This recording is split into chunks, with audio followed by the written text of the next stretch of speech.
Halo sahabat Langit Hitam, kembali lagi di channel yang akan membawamu ke dalam cerita horor nyata yang bikin merinding sampai ke tulang. Sebelum kita mulai, pastikan kamu subscribe, nyalakan lonceng notifikasi, dan tonton sampai habis karena cerita kali ini benar-benar mengerikan dan penuh misteri. Bayangkan kamu menikahi seseorang yang ternyata bukan manusia. Dia cantik, lemah lembut, dan selalu membuatmu bahagia. Tapi ada satu syarat yang harus kamu patuhi. Jangan pernah melanggar janji. Apa yang terjadi kalau janji itu kamu ingkari? Inilah kisah nyata yang menimpa Parman, seorang petani sederhana yang akhirnya harus menanggung akibat paling mengerikan dalam hidupnya. Parman bukanlah orang yang suka mencari masalah. Ia hidup sederhana di pinggiran hutan, mengandalkan ladang singkong untuk menyambung hidup. Sejak menikah dengan Lastri, hidupnya terasa berbeda. Lastri bukan perempuan biasa. Dia terlalu cantik untuk seorang gadis desa. Kulitnya seputih susu, matanya bening, senyumnya selalu menenangkan hati. Tapi semua kesempurnaan itu datang dengan rahasia besar.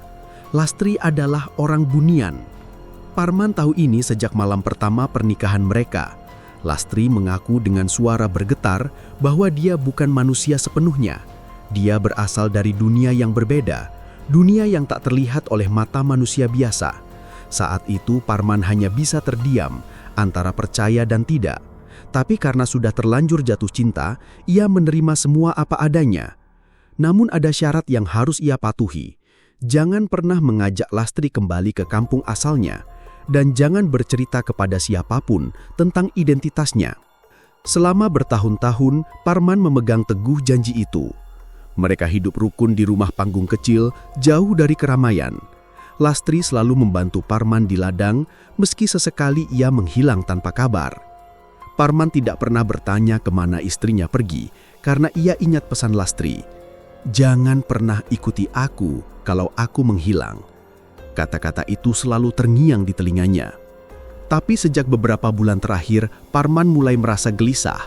Lastri semakin sering menghilang di malam hari. Ia selalu beralasan hendak mencari bahan ramuan untuk memasak. Anehnya, setiap kali ia kembali, tubuhnya berbau harum aneh seperti bunga hutan. Parman mencoba percaya, tapi rasa curiga terus menghantui pikirannya. Sampai suatu malam, hujan turun deras. Angin bertiup kencang, membuat pepohonan di belakang rumah bergoyang liar. Parman terbangun dari tidurnya dan mendapati Lastri tidak ada di sampingnya. Rasa takut dan penasaran mendorongnya untuk melanggar janji pertama. Ia memutuskan mengikuti kemana Lastri pergi. Dengan langkah pelan, Parman keluar rumah sambil membawa lampu minyak kecil. Di kejauhan ia melihat sosok Lastri berjalan ke arah hutan.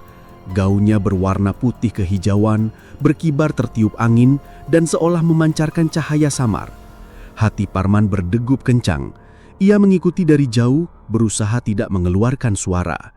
Semakin jauh ia melangkah, hutan terasa berbeda. Kabut tipis muncul entah dari mana, pepohonan tampak lebih besar, dan suara-suara aneh terdengar dari segala arah. Seperti suara gamelan yang dimainkan dari kejauhan. Parman berhenti sejenak, mencoba memastikan apa yang didengarnya bukan hanya halusinasi. Tapi suara itu nyata, dan semakin dekat setiap langkah ia ambil. Akhirnya ia melihat sesuatu yang membuat napasnya tercekam. Di sebuah lapangan kecil yang diterangi cahaya bulan, ada banyak orang atau makhluk. Mereka mengenakan pakaian adat berwarna emas dan hijau. Wajahnya cantik dan tampan luar biasa. Mereka duduk melingkar, sementara di tengahnya berdiri Lastri dengan pakaian berbeda. Kebaya hijau dengan hiasan melati di rambutnya. Ia tampak anggun, seolah bukan milik dunia manusia. Parman menahan napas. Tubuhnya bergetar. Ia ingin berbalik dan lari, tapi kakinya seakan terpaku di tanah.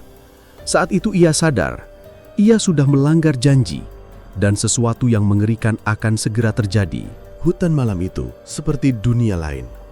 Udara yang biasanya sejuk, kini berubah menjadi dingin menusuk tulang. Parman berdiri kaku di balik semak, menatap ke arah lapangan yang diterangi cahaya bulan. Suara gamelan semakin jelas terdengar, bercampur dengan alunan sinden yang melengking lirih, membuat bulu kuduknya meremang. Ia menyipitkan mata, mencoba memastikan apa yang sebenarnya ia lihat. Di tengah lingkaran makhluk-makhluk tampan dan cantik itu, Lastri berdiri anggun.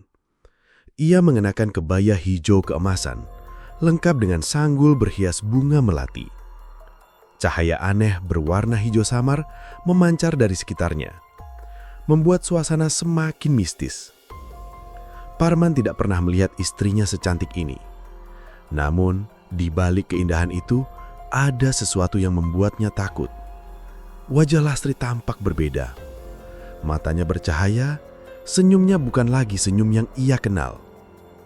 Tiba-tiba, salah satu makhluk yang duduk dalam lingkaran bangkit berdiri. Ia tinggi, berwajah tampan dengan sorot mata tajam. Pakaiannya megah seperti pakaian seorang raja. Di tangannya ada sebilah keris dengan ukiran rumit. Ia berjalan menuju Lastri dengan langkah mantap, dan semua yang hadir menunduk hormat. Parman menahan napas. Siapa dia? Dan apa yang akan dia lakukan pada istrinya? Lastri berlutut di depan makhluk itu, menundukkan kepala. Parman bisa mendengar samar-samar suara mereka, meski bahasanya terdengar aneh. Namun satu kalimat berhasil ia tangkap jelas. Janji harus ditepati.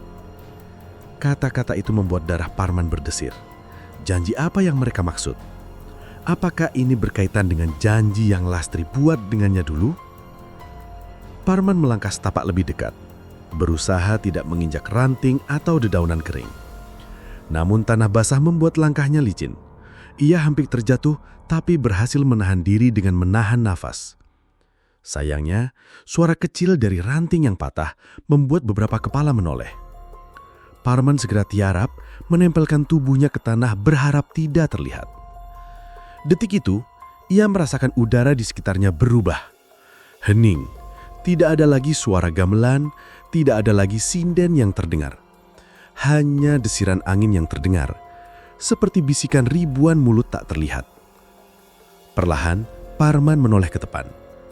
Makhluk yang tampak seperti raja tadi, kini berdiri tegak menatap ke arah semak tempat Parman bersembunyi. Matanya merah menyala, wajahnya tak lagi ramah. Siapa yang berani mengintip?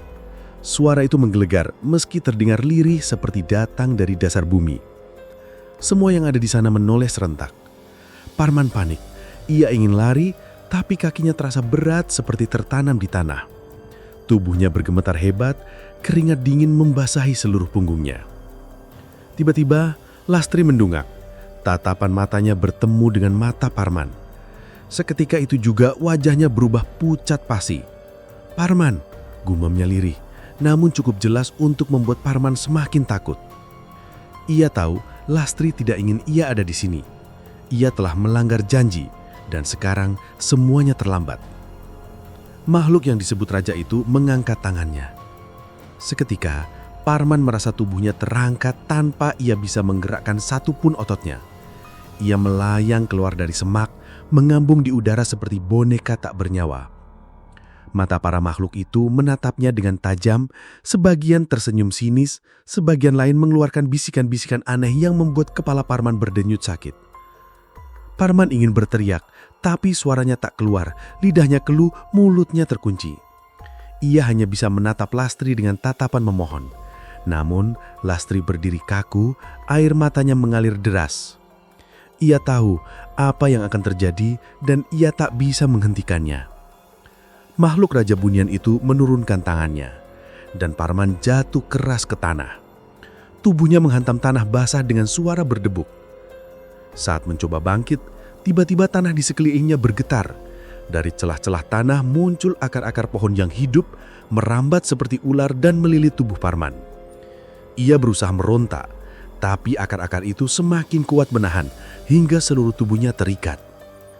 "Janji telah kau ingkari manusia, dan sekarang kau akan menanggung akibatnya." Cahaya hijau semakin terang, menyilaukan mata Parman. Kepalanya terasa berat, penglihatannya mulai buram. Suara gamelan kembali terdengar. Kali ini lebih cepat, seperti irama kemarahan. Detik berikutnya, dunia Parman menjadi gelap. Hutan malam itu terasa seperti dunia lain. Kabut tebal menggantung di antara pepohonan.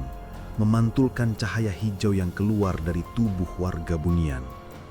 Parman berdiri kaku, napasnya terengah, seolah paru-parunya dipaksa bekerja di udara yang berat. Di sekelilingnya, puluhan pasang mata memandang tanpa berkedip, tajam dan dingin. Mereka duduk melingkar, menatapnya seperti hakim yang akan memutuskan hukuman. Di tengah lingkaran itu, sebuah altar dari batu hitam berdiri, dihiasi sesajen berupa bunga melati, dupa yang mengepul pekat, dan kendi berisi air yang memantulkan sinar bulan. Parman ditarik oleh dua lelaki Bunian yang tubuhnya tinggi dan kuat. Keduanya tidak berkata sepatah kata pun, hanya menggiring Parman hingga ia berlutut di depan altar. Lastri berjalan perlahan mendekat. Kebaya hijaunya memantulkan sinar rembulan, membuatnya tampak seperti makhluk sorga. Namun, mata yang bersinar hijau itu membuat Parman merinding ketakutan. "Masih ingat janji kita, Parman?" Suaranya lembut, namun mengandung kekuatan yang membuat lutut Parman gemetar. Aku ingat," jawab Parman lirih, hampir tak terdengar. Tenggorokannya kering, bibirnya pecah. Belum sempat ia menyelesaikan kalimatnya, Lastri mengangkat tangannya. Seketika, suasana hutan hening, bahkan suara serangga pun menghilang. "Tidak ada kata tidak bermaksud di dunia kami," ucap Lastri. Kini suaranya bergema, menggema ke segala arah. "Janji adalah ikatan yang tak bisa dipatahkan. Kau telah mencederai ikatan itu. Kau tahu apa akibatnya." Parman bergetar hebat. Ingatannya melayang pada malam pernikahan mereka di tempat itu. Ia mengingat sumpah yang ia ucapkan di hadapan pemimpin Bunian. "Jika kau mengkhianati ikatan ini, jiwamu menjadi milik kami." Saat itu Parman menganggap itu hanya adat, tak lebih. Kini ia sadar sumpah itu nyata. Dari kerumunan, seorang lelaki Bunian berwajah tampan, mengenakan pakaian adat Jawa lengkap dengan ikat kepala, melangkah maju. Wajahnya dingin tanpa ekspresi. Di tangannya ada sebuah keris kecil, berkilat memantulkan sinar rembulan. Ia berhenti di depan Parman, menatapnya dengan mata hijau berpendar. "Inilah harga pengkhianatan." Suaranya datar, namun cukup untuk membuat darah Parman berhenti mengalir. Jangan lakukan ini." Parman memohon, suaranya parau. Ia mencoba bangkit, tapi tangan para pengawal Bunian menekannya kembali berlutut. "Aku akan kembali setia pada Lastri, aku janji," teriaknya, namun tak ada yang menggubris. Warga Bunian hanya menatapnya, sebagian dengan tatapan dingin, sebagian dengan senyum samar yang menyeramkan. Lastri mendekat, berjongkok di depan Parman. Wajahnya hanya sejengkal dari wajah Parman. "Mas, aku pernah mencintaimu sepenuh hati, tapi kau memilih mengkhianati dunia kami. Sekarang kau bukan lagi milikku, kau milik mereka." Keris kecil itu diangkat tinggi dan cahaya hijau semakin terang, membuat hutan seolah berubah menjadi lautan cahaya mistis. Parman berteriak sekuat tenaga, namun suaranya lenyap begitu saja, terserap oleh kabut. Saat bilah keris itu mendekati dadanya, tiba-tiba Lastri mengangkat tangan, menghentikan eksekusi. Semua mata kini tertuju padanya. "Berhenti," ucap Lastri pelan, namun suaranya membuat bumi seakan bergetar. Kerumunan bergemuruh pelan, seolah tidak setuju, tapi tak ada yang berani membantah. Lelaki pembawa keris menurunkan senjatanya perlahan, menatap Lastri dengan tatapan bertanya. Lastri menoleh ke arah mereka. "Biarkan dia hidup, tapi bukan di dunia manusia." Mata Parman melebar mendengar kalimat itu. "Apa maksudmu?" Suaranya gemetar, hampir tak terdengar. Lastri senyum tipis, Senyum yang membuat bulu kuduk Parman berdiri. "Selamat datang di rumah barumu, Mas," ucapnya dengan senyum yang membuat Parman ingin berjerit. Kini, Parman menyadari ia bukan lagi manusia biasa. Ia adalah tawanan di dunia yang tak terlihat mata manusia. Hujan deras mengguyur kebun singkong. Petir sesekali menyambar, membuat bayangan pepohonan terlihat seperti sosok-sosok raksasa yang mengawasi. Malam itu, Parman duduk di beranda rumah, menatap pekat hutan dengan pikiran yang kacau. Sejak pertemuan aneh dengan Lastri di Jalan Setapak sore tadi, ada rasa yang sulit ia jelaskan, campuran antara rindu, marah, dan takut. Kenapa dia begitu? Kenapa ada cahaya itu lagi? Gumamnya, tangan mengepal tanpa sadar. Di kejauhan, suara gamelan samar terdengar, berpadu dengan desir angin malam yang menusuk tulang. Parman tahu suara itu bukan hal biasa. Itu suara yang pernah ia dengar dulu saat menikahi Lastri di hutan misterius itu. Napasnya tercekak. Jangan bilang mereka datang lagi. Ia berdiri, menatap hutan yang kini tampak bersinar samar kehijauan. Tiba-tiba, pintu rumah berderit terbuka sendiri, meski tidak ada angin kencang. Parman menoleh cepat, dan di ambang pintu berdiri Lastri dengan kebaya hijau yang dulu ia kenakan saat pernikahan. Rambutnya basah, meneteskan air ke lantai, dan matanya tidak memandang Parman, tapi menatap ke arah luar rumah, ke hutan yang bersinar. "Kau lupa janji, Parman?" Suaranya lembut tapi menusuk, seperti suara yang datang dari dua dunia. Parman merinding hebat. Ia ingin bicara, tapi lidahnya keluh. "Lastri, apa maksudmu?" Akhirnya ia memaksa kata keluar. Lastri menoleh perlahan, matanya kini memancarkan cahaya hijau samar. "Kau pernah bersumpah, tak akan melukai hatiku, tak akan mengkhianatiku. Tapi kau sudah ingkar." Parman tertegun, mengingat janji yang ia ucapkan di malam pernikahan gaib itu. Janji yang terdengar aneh saat itu, tapi ia iakan karena ingin segera menikah. Ia ingat jelas kata-kata pemimpin upacara. "Jika kau ingkar, dunia kami akan menagih." Dulu Parman menganggap itu hanya bagian dari adat mereka. Ia tak pernah mengira konsekuensinya seserius ini. "Lastri, aku hanya... Ia tergagap, mencari alasan, tapi ia sendiri tahu, ia bersalah. Seminggu terakhir, ia memang sempat mendekati Sehari, janda muda di kampung yang kerap membeli singkong darinya. Ia pikir itu hanya basa-basi biasa, tapi apakah Lastri tahu semua itu? Lastri melangkah maju, dan setiap langkahnya menimbulkan jejak air di lantai, seolah ia datang dari dunia lain. "Kau sudah memperingatkanmu, Parman. Dunia kami bukan dunia main-main. Kau mengikat janji bukan hanya denganku, tapi dengan seluruh warga kami." Suara Lastri kini terdengar bergema, seolah ada ratusan suara bersamaan. Tiba-tiba, angin kencang menerpa rumah. Lilin yang menyala di meja padam, menyisakan kegelapan total. Dari luar, terdengar langkah kaki ramai. Suara gamelan semakin keras, bercampur suara bisikan yang entah datang dari mana. Parman panik, meraba-raba mencari lampu minyak. Tapi sebelum ia sempat menyalakannya, pintu rumah terbuka lebar dengan hentakan keras. Puluhan sosok berbusana adat Jawa kuno berdiri di halaman. Wajah mereka begitu indah tapi menakutkan, dengan sorot mata yang bercahaya hijau. Mereka menatap Parman tanpa ekspresi. Lalu salah satu dari mereka berkata pelan namun tegas, "Waktumu habis, Parman." Jantung Parman berdegup kencang, keringat dingin mengalir di pelipisnya. Ia mundur, tapi Lastri sudah berdiri tepat di belakangnya. "Kau tak bisa lari, Mas," bisik Lastri di telinganya. Suaranya begitu dingin.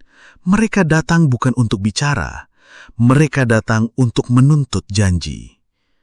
Parman berusaha berteriak, tapi suaranya seperti tercekik.